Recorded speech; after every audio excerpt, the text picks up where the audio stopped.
Hi everyone, how are you?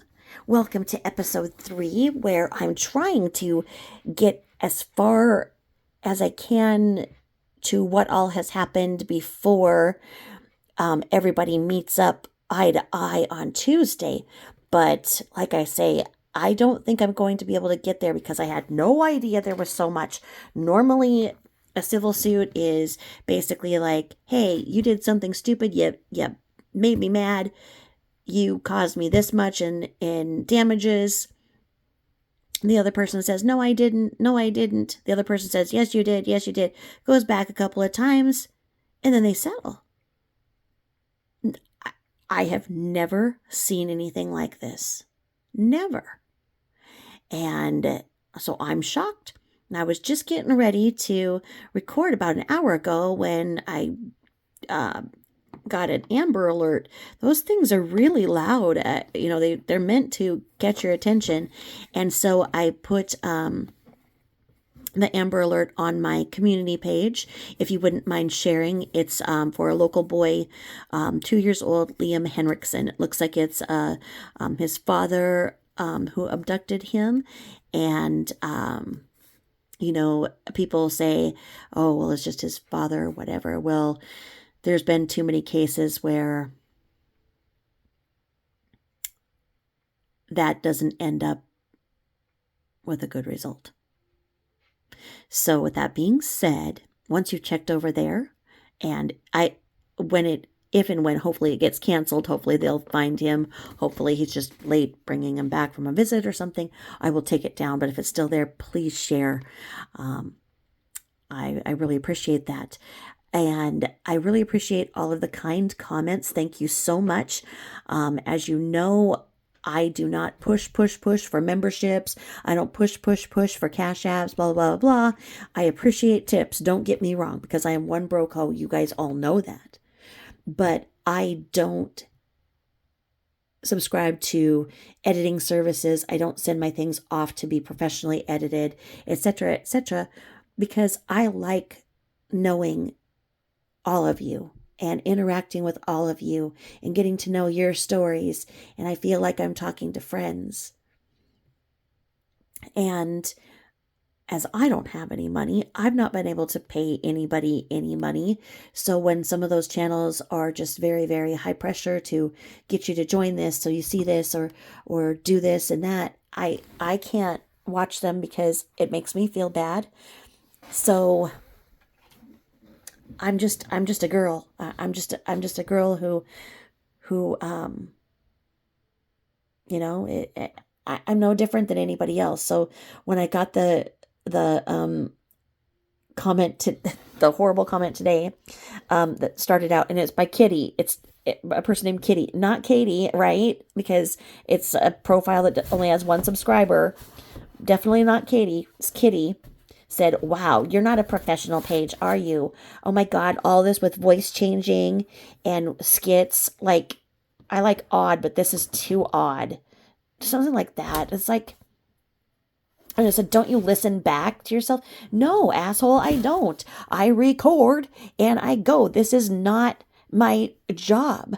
I have told you all how little I've made over the year. I've gotten one check from YouTube for my 15 months of work and 380 some odd videos. I've gotten one check so far for $121. So I do this because I care about the truth. I care about telling a story that isn't told.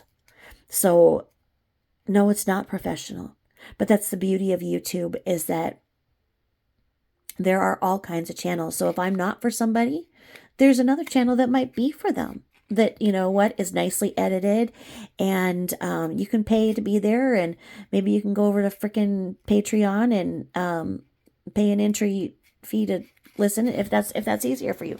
Otherwise, I don't see what me admitting to huffing crayons when I walk around Walmart isn't professional. Right? Right? Right? Right? So, without any more crayon huffing, and so that's why I say, when you guys give me these amazing comments and stuff, you don't realize how much it makes my day better. You don't see the amount of trolling that I deal with, and because I share my email address because I love to interact with all of you. And I love to be there in case, there's something that you've heard me talk about that I can support you as you're going through it, as I have went through it. But the risk of me having that open email is that I get a lot of assholes. And I really don't like to waste any of your time talking about the amount of harassment that I get, because this is my fight. It's nobody else's fight. But just know that when you guys leave the kind comments, it's making a difference, because if I only got that shit, I would have quit it a long time ago. It's not easy putting yourself out there at all. Now, I'm going to huff my crayons. Honestly, just a box of crayons. That's all it takes. It just puts me in a better mood. I mean, and I want a color. I like when I see just fresh, beautiful crayons like this. I want to make a pumpkin so bad. I just want to draw a pumpkin. I want to draw a freaking pumpkin. Oh, I love me some Crayola crayons. And back to school stuff. Hubs and I were going through Target, and I wouldn't stop huffing the crayons, and he was getting real mad at me about it. But anyway, anywho, this is part 3. And as I told you, I would look through the amended complaint, and I did. There is not a great deal of difference, but enough that should be mentioned. So,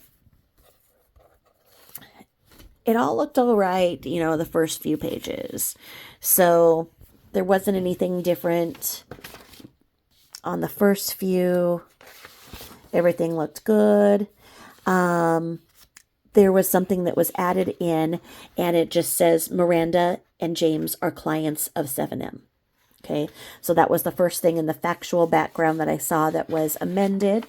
And then I didn't see anything else until I saw this sentence added in to the social media posts with disparaging plaintiffs. It says, upon information and belief, defendant Katie Joy has made the following social media posts, which include false statements of fact, malicious and misleading statements, defamatory statements about plaintiffs and their associates, and calls for her followers to stop doing business with plaintiffs. I saw they added that in there. The way that they took out a couple of things and whatnot, so it doesn't read the same, but nothing really significant. As you can see, this chart, is not up at the top of the page like it is in the original. This amended started it down just a little bit. Now, the reason why is this, and this is really interesting because they took out all of the comments that they had in the chart from 2/27/2022 through 3/1. So all that I narrated initially in this 227 is not there. And the 3/1. So everything here, and I don't know why they took that out. I don't know if they decided that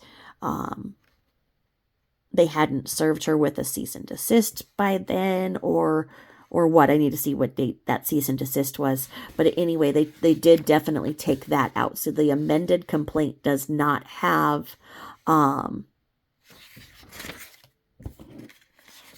the others. So it starts on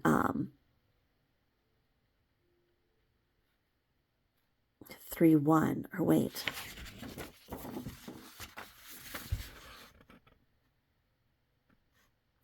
Maybe not. Wait, okay, it's 227. I think that's what they did. Maybe not. Maybe I just didn't see the other page. That would make more sense. Well, maybe. So let's see. What else did I notice? Okay, I noticed that they added in these comments. And they added these ones here where it said, okay, so it said that in her Instagram story, and I think I already read this one, but I'll repeat it because it's worth repeating.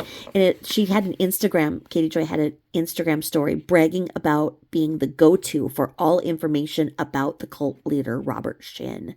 Now, in this, you see that there's no link, and then you see the post is removed. So I am assuming that they saw this somewhere else or somebody sent it in because they don't have the link to show. We know that from past civil suits that she's been in, allegedly, she dirty deletes. So they have this in here, and so it's added in that on April Fool's Day, this is what she wrote. And she wrote that 7M has taken things to an extreme that is very concerning. They now have deleted James Derrick's Facebook and Twitter. Miranda's Facebook profile is also deleted. And they say that KJ said that former members say that Shekinah Church leadership restricts their access to phones and communications because they must spend all of their time working to support the gospel. And they say that KJ said that after reviewing court records, interviewing multiple former members and families of those trapped, in my opinion is that the Shins are walking an extremely fine line of human trafficking.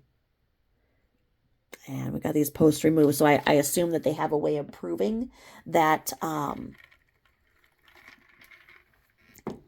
was stated. Definitely very bold. Very bold. And then they added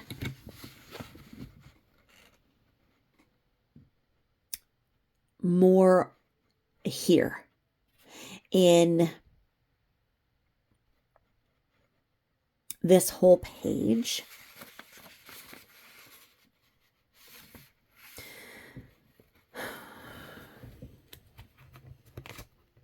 And this one. So they have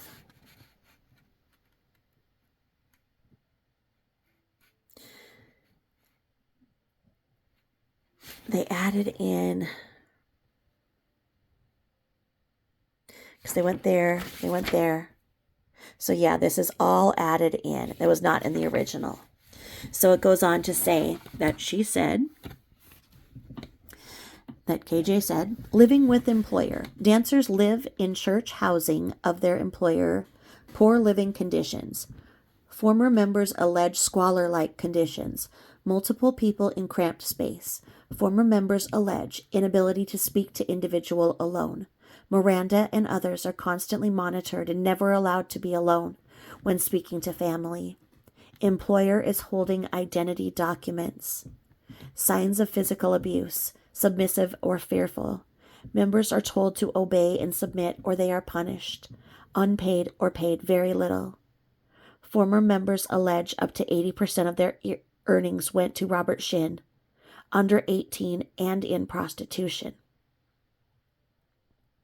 Multiple former members allege sexual abuse, human trafficking crimes and charges. And they're saying that she said, posted, that knowing that Miranda's parents are coming, 7M suddenly sends Miranda and James on a trip. And then they're saying that she said, in discovery, my legal team can subpoena all of their bank records, their taxes, the management contracts, the pay stubs, and all of the social media and email accounts assigned to any member. Not to mention, this would expose any and all activity that is not legal. Management has a right to take a commission. This is true. Managers do not house their talent or have their talent attend their church. How much are the dancers tithing, donating to the church, and paying money to the man of God? Real management does not run smear campaigns against reporters.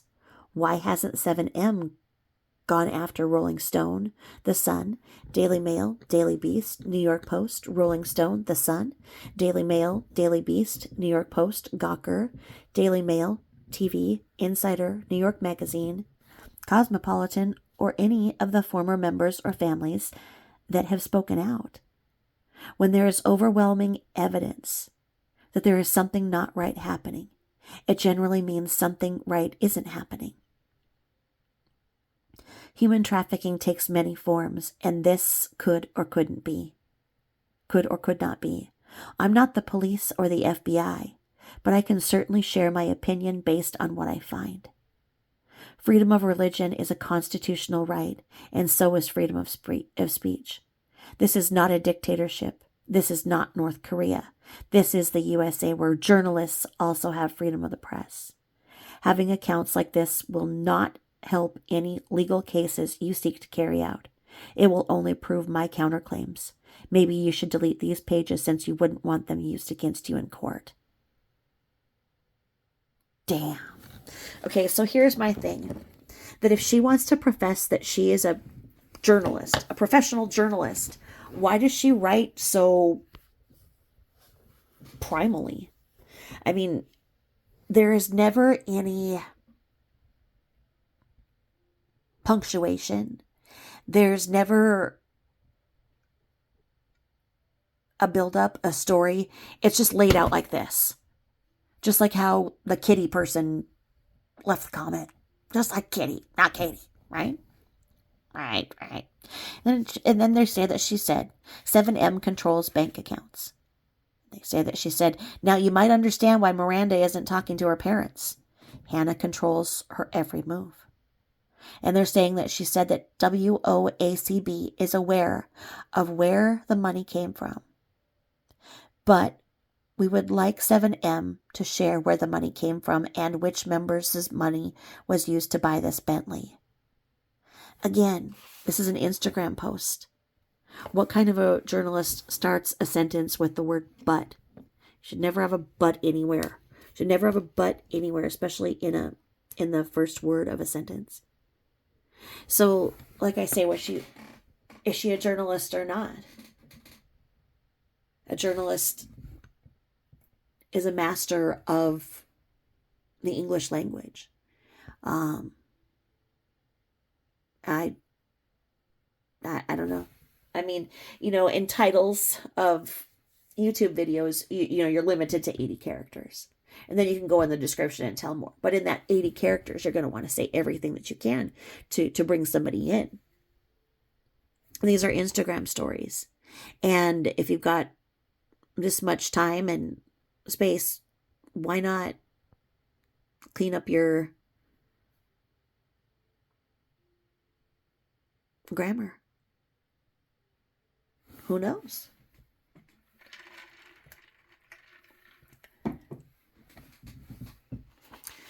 So that was added in. And then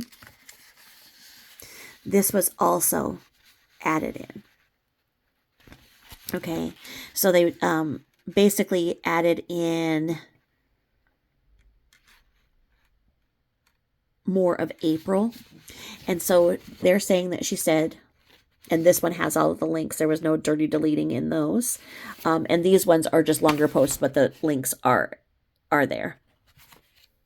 And so they're saying that she said, dancers are living in church community housing. They still share their lives, both in work and personally. There is absolutely no separation for the talent from church or work. They live with their coworkers and church members.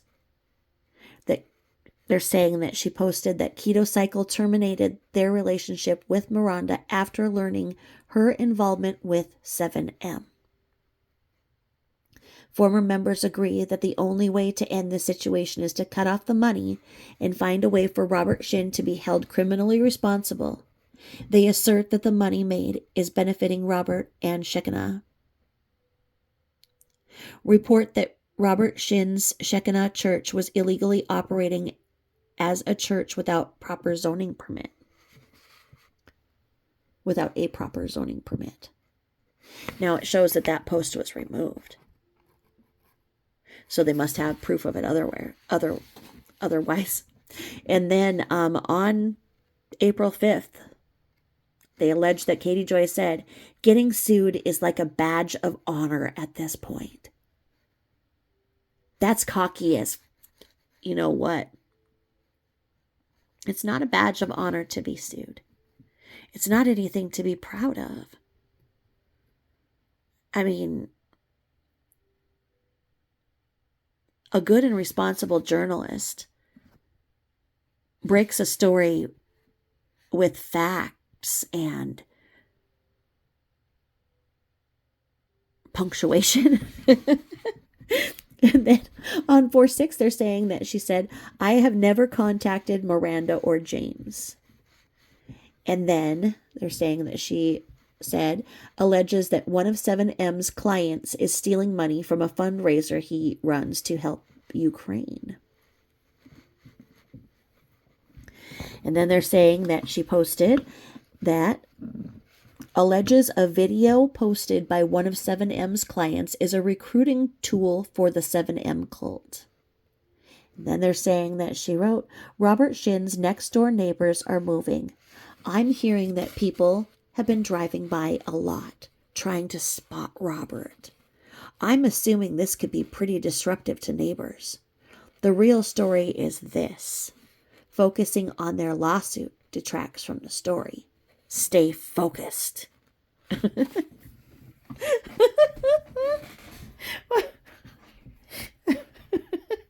I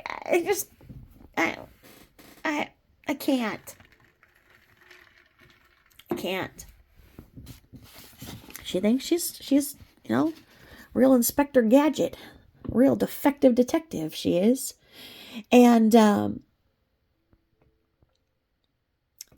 continued disparagement was the same. They didn't change any of the language there.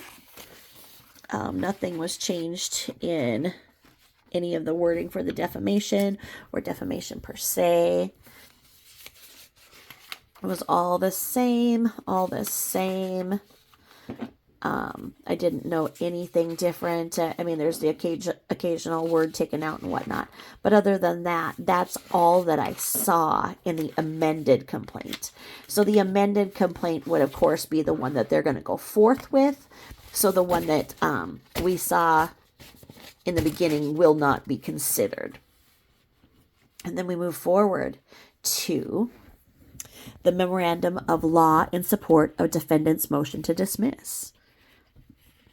And the introduction states that Plaintiff 7M Films, hereinafter 7M, a talent management company representing influencers and internet and television personalities, and Robert Shin, hereinafter Shin, the CEO and sole owner of 7M Films Incorporated and pastor of Shekinah Church, and Miranda and James Derrick, hereinafter the Derricks, hereinafter collectively plaintiffs, bring a suit before this court on statements made by multiple media outlets about the alleged cult-like environment created by plaintiffs and that environment's impact on 7M clients.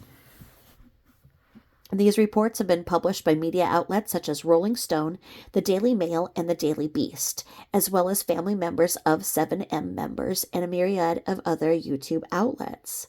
The defendant, Catherine Mansky-Paulson, hereinafter Paulson, is a journalist focusing on celebrity news and entertainment stories. Among innumerable other items she has reported on over the last year, Paulson reported on first-hand accounts of the personal experiences of dancers and influencers who formerly worked for plaintiffs, based on information Paulson has received directly and through other media outlets and court records. So, they think she's a journalist? Does that make me a journalist because I'm a creator on my YouTube channel? What makes a person a journalist? Due to the lack of substantial statements provided by plaintiffs in their complaint, the mere parroting of case law language without facts supporting its application, and plaintiffs' complaint's inability to overcome, number one, the protections against libel suits afforded to journalists covering public figures. Okay, hold on. The way they wrote this, they've got I'm going to have to restate this. I'm sorry. I went off on what constitutes a journalist. Okay, so we're going to see here because they got some attitude in this paragraph.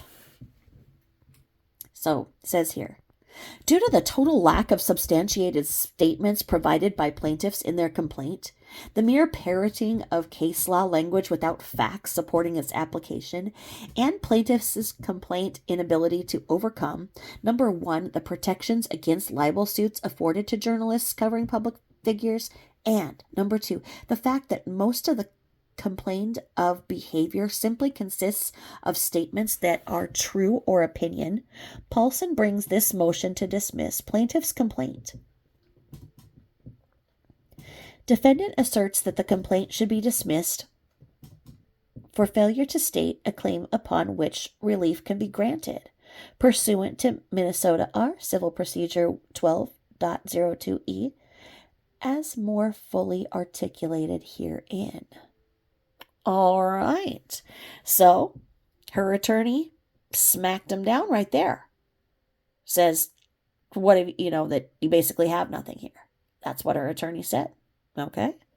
Now, her attorney continues with the facts here that she states, and she states number one, Plaintiff Robert Shin is his own report, the CEO and sole owner of 7M Films. He is also a pastor at Shekinah Church International based in Santa Ana, California. These are all publicly known, objective, and easily verifiable facts about plaintiff's public life, which the court can take judicial notice in Minnesota R. Evidence 201. Defendant Catherine Mansky Paulson is an individual resident of the state of Minnesota and a nationally known entertainment and celebrity journalist. What?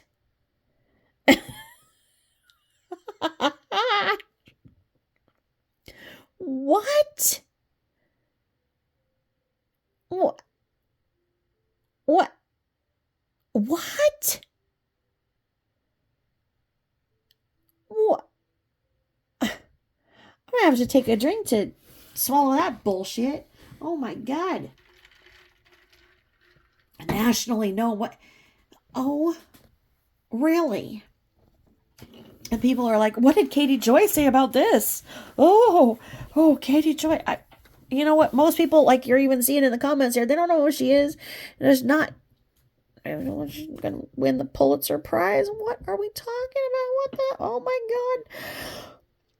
God. Really? A nationally known entertainment and celebrity journalist?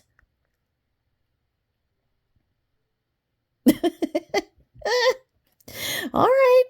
She is regularly cited and reported on in national publications such as People Magazine, In Touch Weekly, The Today Show, US Weekly, and more. She has a YouTube channel with over 186,000 subscribers, which is the forum in which she broadcasts most of her reporting. Her videos have generated nearly 88 million views. See, and it shows her YouTube channel. And it says these are all publicly known, objective, and readily verifiable facts of which the court can take judicial notice. Minnesota R. Evidence 201. In her career as an entertainment and celebrity journalist, Paulson has covered the allegations regarding plaintiffs, their business practices, and treatment of their managed talent, as have many other media sources that cover similar material. A cursory review of state and federal dockets for the states and districts in which other media sources, such as Rolling Stone, the Daily Mail, and the Daily Beast, are headquartered, indicate that despite similar coverage to that of Paulson, none of them have been sued by plaintiffs for defamation, libel, or any other similar torts. Why would that be? I mean, how many lawsuits have went against this one person? What's the catalyst? Catalyst is Katie Joy. Catalyst is not a freaking journalist. Anyway, the argument that they pose is the standard of review. That pleadings that fail to state a claim upon which relief can be granted must be dismissed. Minnesota R. Civil Procedure 12.2e. A motion to dismiss tests the legal sufficiency of a complaint. Witzman versus Learman and Flon, 601 North NW. 2D179, 185, Minnesota, 1999. When determining a motion to dismiss, the court takes the facts alleged in the complaint as true.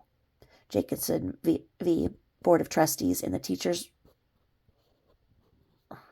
Look at the way this is. The teachers, let's say, I hope that means retired association instead of teacher's ret ass. I'm not professional at all. Oh my God. Yeah, so the Board of Trustees and the Teachers Retired Association. 627 NW2D 106 109 Minnesota CT App 2001. On a motion to dismiss for failure to state a claim, the district court may consider only the complaint and the documents referred to in the complaint. And Heyman versus Park Nicollet Clinic, 792 NW2D 468 470 Minnesota Court App 210. Emphasis added. Emphasis added. They wanted that to be emphasis. A complaint states a claim for relief if it fairly gives notice of the claim and is sufficient to permit the application of the doctrine of res judicata. Royal Realty Co. versus Levin, 244 Minnesota, .288, 292, in 1955.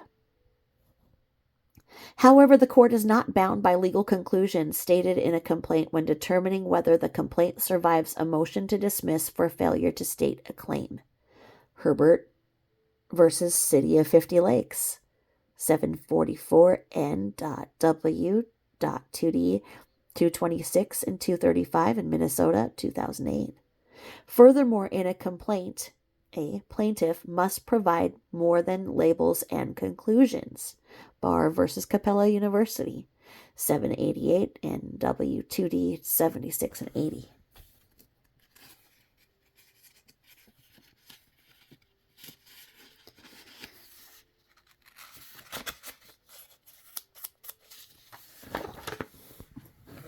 Minnesota, 2010. A claim is sufficient against a motion to dismiss for failure to state a claim if it's possible on any evidence which might be produced, consistent with the pleader's theory, to grant the relief demanded. Walsh versus U.S. Bank, NA 851 and W2D 598, 603 in Minnesota in 2014. Emphasis added. Walsh does not require the court to develop additional theories of the case that may constitute a basis for relief outside of a plaintiff's theory of the case solely as expressed in its complaint. Finally, important in this matter due to its involvement of a public figure and public records, on a motion to dismiss, the court may consider, in addition to the pleadings, materials embraced by the pleadings and materials that are part of the public record. Markowitz ex Real Medtronic Incorporated versus Collins, 622F Supplemental 2D 802D in Minnesota, 2009. Citing in regard to TEL International, Secretary Litig 300 F3D 881 through 889 in the 8th Circuit Court, 2002. Even when addressing a motion to dismiss, the court may take judicial notice of filings of public record and the fact, but not the veracity of parties' assertions within. Graham versus Catamaran Health Source LLC, 940 F3D 401 through 405, and one in the 8th Circuit Court in 2017.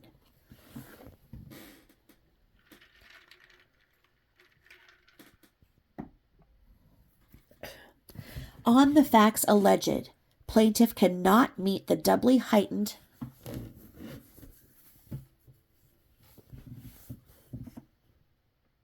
height, and they spelled that wrong. Doubly heightened. Heightened.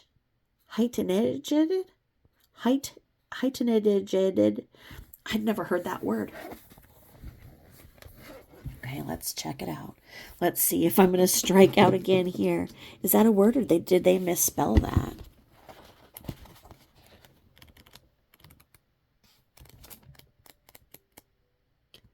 H-E...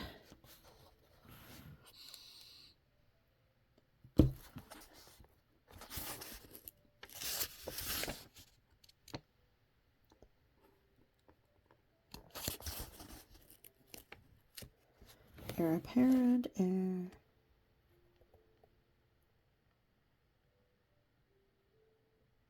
Yeah, it's not.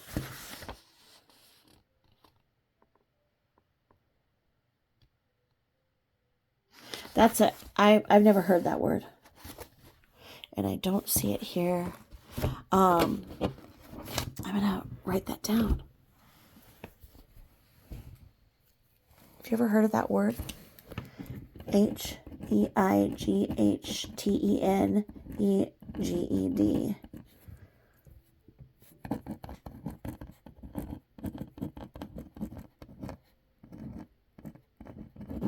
I'm wondering if they misspelled heightened,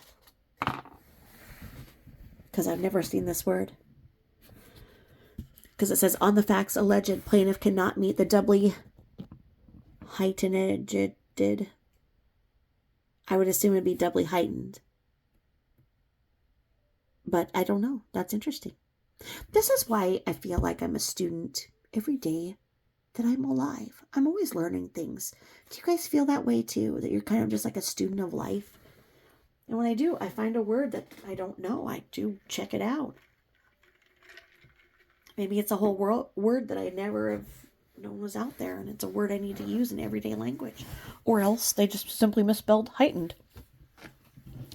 So anyway, the doubly heightened, I'm going to assume heightened, standard for defamation actions against members of the media by public figures.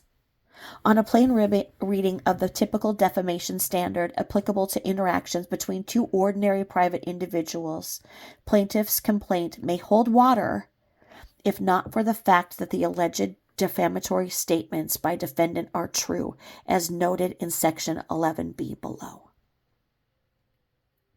However, this case is not one of a simple disagreement between two such private individuals. Rather, the parties consist, on the one hand, of a well-connected talent management company whose role in representing influencers and other media personalities is to specifically be in the public spotlight, and its CEO, who is not only a public figure in his for-profit business dealings, but also as a pastor in an international church, and on the other of a nationally prominent entertainment journalist to whom protections afforded the press and the media apply. Whoa. Whoa. Whoa. Now, I'm going to say this. For the attorney to use an example such as this, where it says, plaintiff's complaint may hold water, that's very unprofessional. That should not be part of a legal document. That's a way for, I would think, the other side to have less respect for the other person and to see them as not sophisticated. I think that's really questionable, because a lot of people may not understand that, and it wouldn't translate well. It won't be respected. I don't like that they did that at all. Um, I mean, they're trying to talk professionally here, and then they do that. Ugh. Now, the other thing that's just as odd is that they referred to Katie as a nationally prominent entertainment journalist to whom protections afforded the press and the media apply. You can't be reckless like this. She doesn't have anything to back up what she says. And that's the problem. Her sources are who? Kitty? Herself? Her sources.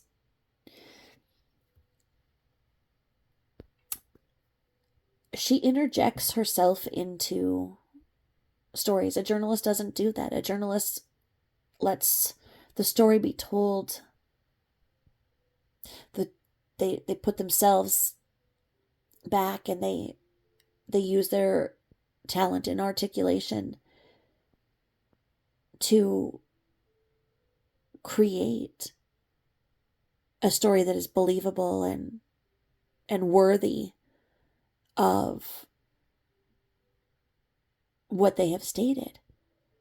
I don't see that she does that. I don't see that she's a nationally prominent entertainment journalist. I mean, when I think of reputable sources, and if I was writing a paper, a professional paper, I would not cite Katie Joy and her opinions. It would not be respected. I mean, if I cited,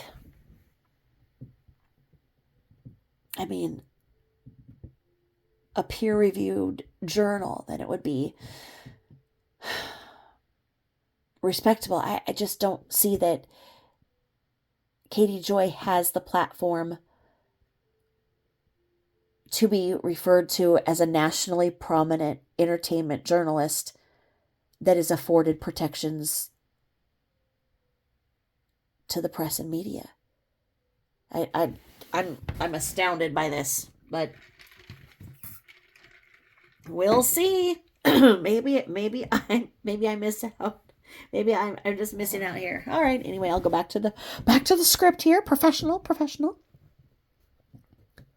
In this case, the plaintiff cannot merely rely on either the common law formulations of defamation or the Minnesota's Supreme Court holdings in Stumpage versus Park Davis and Company, 297, and W2D 252 in Minnesota in 1980, because Stumpage does not address the application of its principles either to members of the media or to public figures. Under Stumpage, the elements of a standard defamation case cause of action require that 1, the statement was false, and 2, it was communicated to someone other than the plaintiff, and 3, it tended to harm the plaintiff's reputation and lower him or her in the estimation of the community. Stumpage at 255.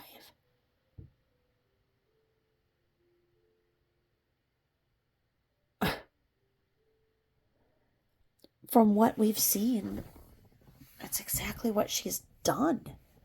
I mean, While Stumpage is useful in providing guidance on the question of whether a defendant made statements with actual malice, we need to look at other sources for application of defamation standards to this matter. Because the sources of law applicable in Minnesota provide an increased burden for a plaintiff alleging defamation by a journalist, and if the plaintiff is a public figure, plaintiff's complaint cannot meet those standards and must be dismissed. A. To be actionable, alleged defamatory statements involving a public figure must be false and must be made with actual malice. which cannot be shown in this case.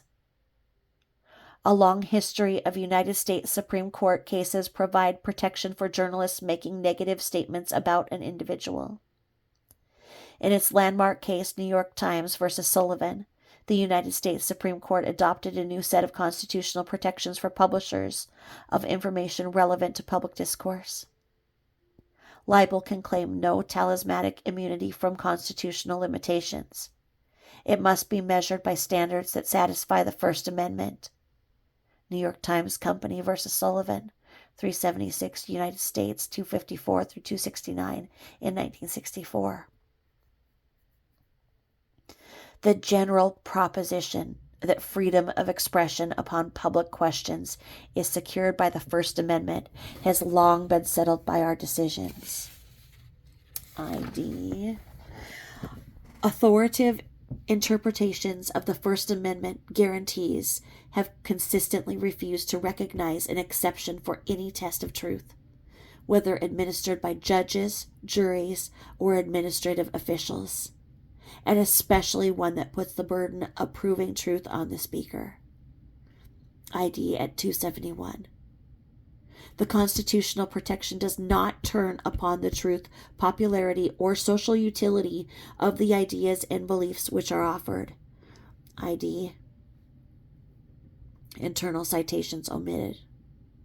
Minnesota adopted the holdings and consequences of New York Times and Rose versus Koch, 154 and W2D 409, Minnesota, 1967, agreeing that the state laws of libel that fail to provide safeguards for freedom of speech and of the press, guaranteed by the First Amendment to the United States Constitution and made applicable to the states by the 14th Amendment, are constitutionally deficient.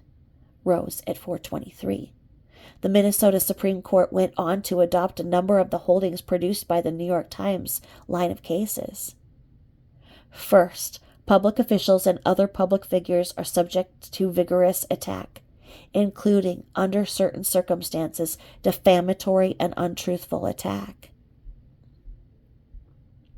Second, the privilege of defamatory attack is applicable to public figures, even though such figures are not public officials. ID at 424. Third, the meaning of actual malice stated in New York Times, although not fully articulated in subsequent decisions of the United States Supreme Court, has been given definition, at least in terms of what it is not. ID at 426 through 427, citing Justice Stewart and Rosenblatt. What the New York Times rule ultimately protects is defamatory falsehood. No matter how gross the untruth, the New York Times rule deprives a defamed public figure of any hope for legal redress without proof that the lie was a knowing one or uttered in reckless disregard of the truth. Emphasis added. In addition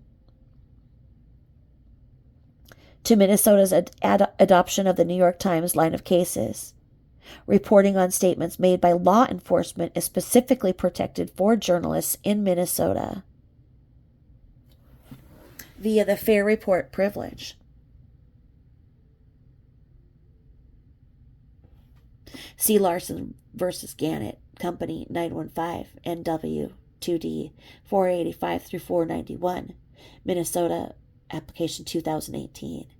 Stating the fair report privilege applies to fair and accurate reports of statements by law enforcement. And the fair report privilege protected fair and accurate news reports about a press conference and news release.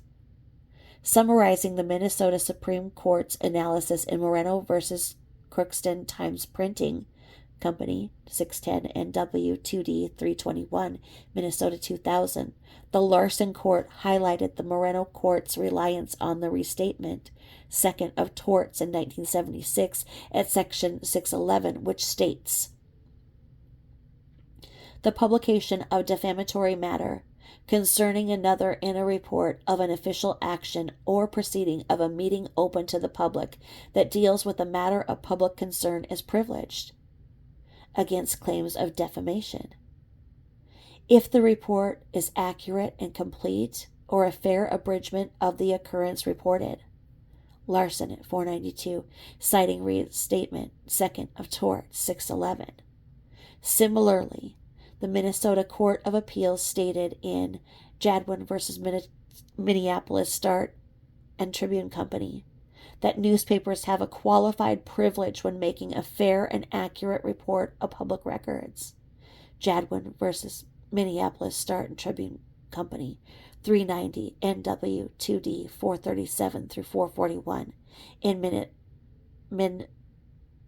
Minnesota App 1986.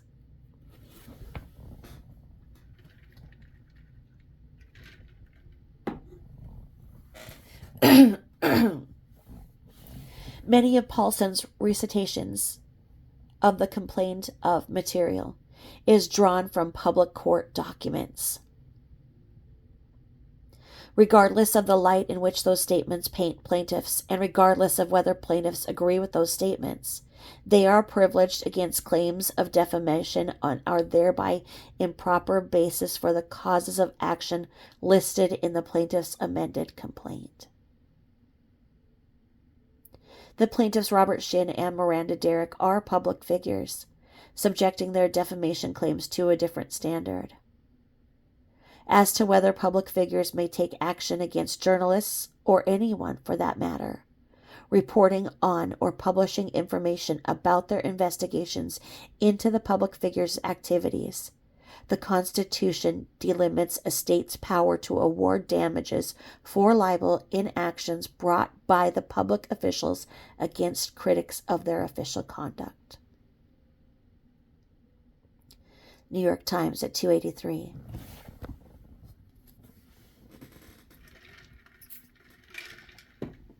As noted in rows above, public figures are subject to vigorous attack and they must show actual malice, which is not what it sounds like. Rather, for a public figure to recover on a claim of defamation, he carries the burden of proving that the alleged lie was a knowing one or uttered in reckless disregard of the truth. Rose at 424, 427. In the case of Gertz versus Robert Welch Incorporated, 418 United States 323 in 1974, the United States Supreme Court articulated three classes of people for the purposes of analyzing defamation libel claims. In full, that statement is as follows. Hypothetically, it may be possible for someone to become a public figure through no personal action of his own. But the instances of truly involuntarily public figures must be exceedingly rare. For the most part, those who attain this status have assumed roles of especial prominence in the affairs of society.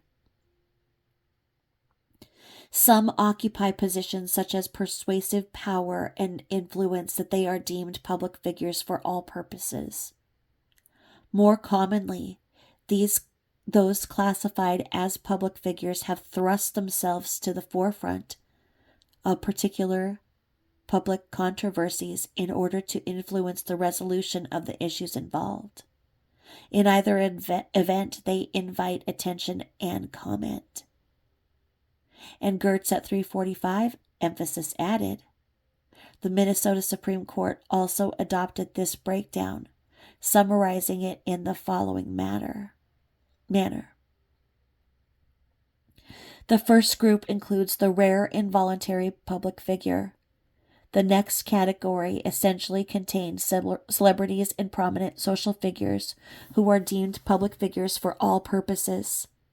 The final group consists of limited-purpose public figures who attain their position by thrusting themselves into the vortex of a public controversy to influence its outcome.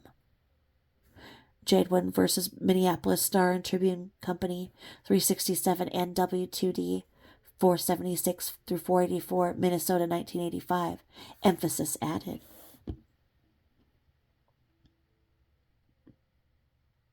Regardless of whether we use the Gertz or Jadwin formulations to guide us in the case currently before the court, the outcome is the same.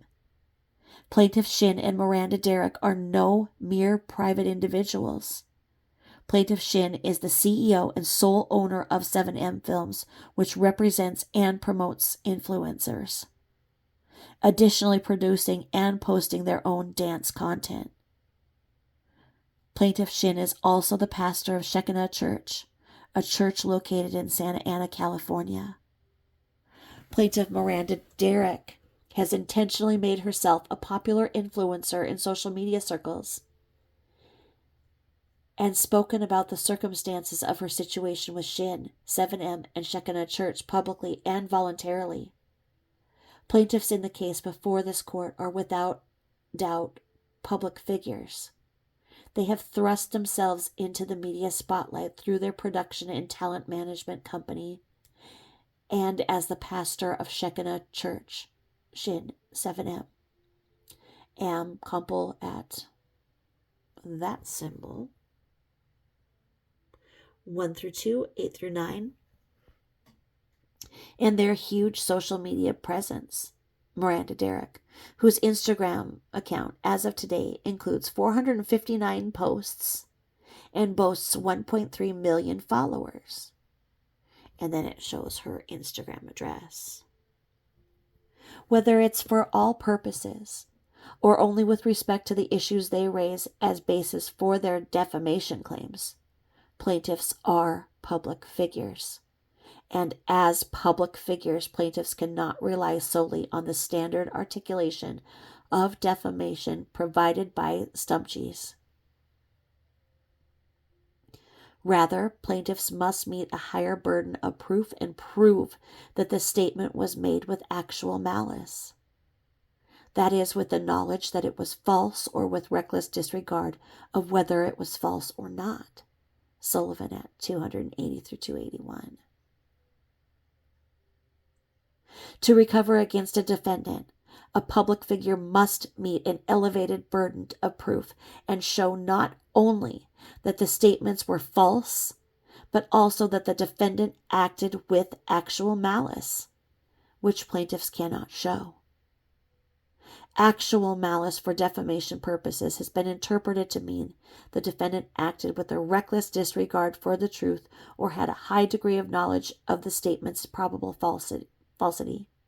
Indecent versus Hesberg, 455 NW.2D 446 Minnesota in 1990, citing Herbert versus Lando, 441 U.S. 153 in 156 through 57 in 1979. Motives of diminishing plaintiff's credibility do not establish actual malice when there was no evidence that the media had actual knowledge of falsity. ID citing Fitzgerald versus Minnesota Chiropractic Association, 294 NW 2D 269 through 271 in Minnesota 1980. Westmoreland versus CBS in 596 Supplemental 1174 SDNY in 1984. A determined effort to confirm a previously formed suspicion does not establish malice. Furthermore, the United States Supreme Court notes that the term actual malice is unfortunately confusing in that it has nothing to do with bad motive or ill will. In Hart Hanks Communications Incorporated versus Connaughton, 491, United States 657 through 666, and 7 in 1989. And I'm going to stop right there. I'm making a kind of a point to stop these all at the hour point so that they're not too overwhelming and we can really, delve in. So start number 4 here. There we go. And I will upload this and begin tomorrow on that next part. Thanks for listening. I think they did their job in proving that she did this. She affected their income. They had the Clippers cancel a contract. I don't know. I I think she's fried. I think they have a good case.